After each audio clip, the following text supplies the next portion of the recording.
Won't you come along with me down the little sewer pipe that goes into the underwater level of the mental video game that is playing a song on the spot? The underwater or subaqueous level being playing a solo. And this is a more challenging and vulnerable and super fun part of playing music or playing the video game. And whether you're trying to play something close to the melody or travel sonically throughout the space-time continuum, having a deeper harmonic understanding of the song through the chart is going to help inform that solo. And the first thing I want to recommend, however, is getting off that chart as soon as possible. That way you're more open to the divine inspiration from above and the inspiration of those that you're playing music with, and you're not just going to be a stiff chart reading zombie. And that might sound crazy, especially if a chart is really complex. How are you going to just memorize that on the spot? Well, it's kind of like receiving directions to a place. You know, there's landmarks that are familiar to your mind that you've seen in a town somewhere. So someone will say, oh, you go 2 blocks, then right at the church, and then through 2 stop signs and left at the light. Church, stop sign, light. These are all things you recognize. And when you get used to playing music and reading charts a lot, things like the 3rd, the minor 6th, the minor 5th, all these things you're going to recognize either because they're really common or because they're not so common and they stand out. So as an example, I've written up a chart to There Will Never Be Another You, a jazz standard by Harry Warren, and it's in the key of E flat, a little bit challenging for the string players, not so much for the horn players. But if you know me, I'm a string player, your old grandpa.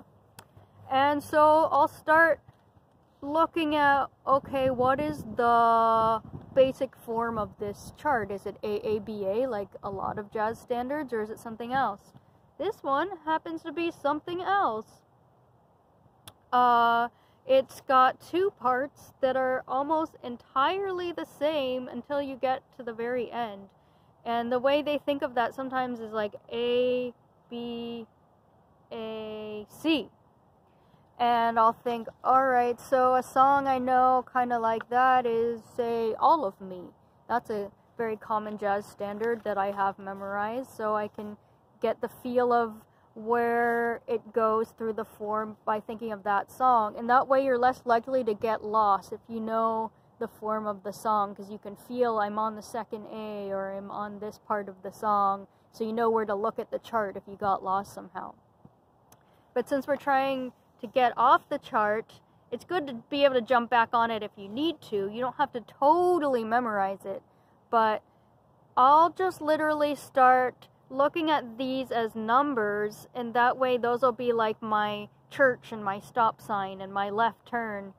So we start at the 1, alright, very common, go straight. We get to a 7 chord, alright, that's a little uncommon. That's someone being like, okay, there's a burned down building, you'll pass. And then we go to a 3rd, right after the 4th. Oh, well, that's crazy. Right next to the burned down building, there happens to be a topless cafe. Wow. Alright, and then we go to the minor 6. Alright, there's just a stop sign. And then the minor 5. Oh, wow, that's a little bit weird. You get my drift. So I just keep turning these into numbers and thinking about if they're common. Alright, goes to the 4, very common. Back to that 7, whoa, crazy. Back to the 1. And sometimes I'll even try to take a mental snapshot of the chords so that I'm not even thinking, oh, this long sequence of numbers and how they make sense. I just literally can see the chart in my mind. Even that is better than staring at the chart, especially if you're sharing it or it blows away in the wind like mine keeps doing right now. And then I'll get to something like this, the 2 major 7 for 2 bars, and then the 2 minor 7, and then the 5 7. That's something I also notice is common to All of Me. At that point in the form, it does that same thing. And so maybe it's not even the same key as All of Me, but you recognize by the numbers these similarities. And so you can refer to these things that are familiar to you. And this just copies the same thing when it goes down here until it gets towards the end. And this particular song has this very crazy sequence as its turnaround. And something I'll do there, instead of trying to memorize that turnaround and panicking, I'll think, oh, well, what is the melody doing? And actually at the point in this song, there will never ever be another you. So that's like a really catchy hook of the song, and that's a good place to quote the melody and be more melodic in your playing, and that way you're less likely to, you know, be too far from the chords even if you don't know what they are. And always knowing what the melody is, even if you are sonically traveling through the space-time, will help you know where you are in the song and know what notes are gonna kind of work and travel over these chords when you're looking for inspiration or when you forget maybe what the chord is there. And the melody will help you never play something too wrong. The melody knows what it's doing, and it should be your guide in any kind of music, except if the music somehow doesn't have a melody, which happens, I think. So now we've looked at the form and we've thought about places that it could be hard to memorize. Let's think a little harder about what notes are in these chords, and so when you are improvising, what notes are really going to show an understanding of the melodic makeup of that chord and what makes this song special having that chord in it. So for example, we start on the 1 chord, E flat, but it's also E flat major 7. That's what this triangle means. And so the major 7 is the 7 note that will be in the E major scale. In this case, it's going to be a D natural. So if you play a D natural there, it'll really highlight the specific quality of that chord. Then next we have a D half diminished 7. And so if something were a whole diminished with a 7 in it, it would actually be a double flat 7. But in this case, it's just a flat 7 or a dominant 7. And so you could play the dominant 7 over there, or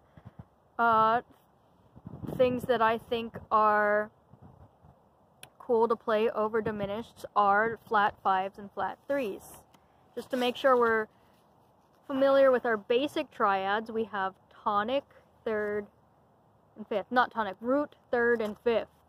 And the 3rd is going to help determine whether you're in a major or minor triad.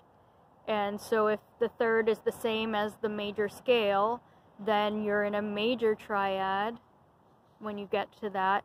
If you go down a half step, you're in a minor 3rd, minor chord. And by the same idea, the 5th is going to determine, building upon the major and minor, it'll determine augmented or diminished qualities of a chord. So if you have a flat 3 and a flat 5, you have a diminished chord. If you have a major 3rd, just like what would naturally fall in the major scale, and then a raised by half step 5th, raised over what would be the natural 5 of the scale, then you have an augmented, raised 3rd, raised 5th. So if we're in this D half diminished, that still means it's a diminished chord. It's only half diminished because of that 7. So a normal D major chord would be D, F sharp, and A. F sharp and A are 2 notes that don't happen to be in the E flat major scale. So it actually makes a lot of sense for this 7 to be half diminished. And so now you're going to have the lowered by half step 3rd, the F natural, and the lowered by a half step 5th, the A flat. And those are both in the E flat scale. So even if you're going to another chord, you're still in the key of E flat. And so maybe play an F natural or an E flat somewhere in that bar to show that you are connected to what's really going on musically in the song. So now we have a G7 flat 9. So we only have 7 notes in a scale. It repeats at the octave back to the 1. So what might it mean to add a 9 or an 11 or a 13? You might see these sometimes in your chart. So you have your basic triad, root, third, fifth. And then often you'll see 6 and 7 added in all kinds of music. And then in jazz especially, you'll see things like a 9 or 11 or 13. And that's based on starting back over at the octave and adding these often flattened or sharpened versions of the 2, 4, and 6. Since we're starting over, 8 is 1, then that follows that 9 is 2, 11 is 4. I hope you catch my drift. And so they use these higher numbers instead of saying sharp 2 or flat 4, because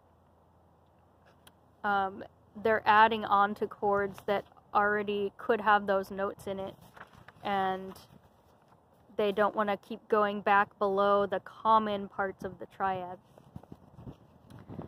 And so here we have the flat 9, so you think, okay, what's the 2? The A of a G chord, and if it's flat, it's an A flat, so you might want to add an A flat in that bar.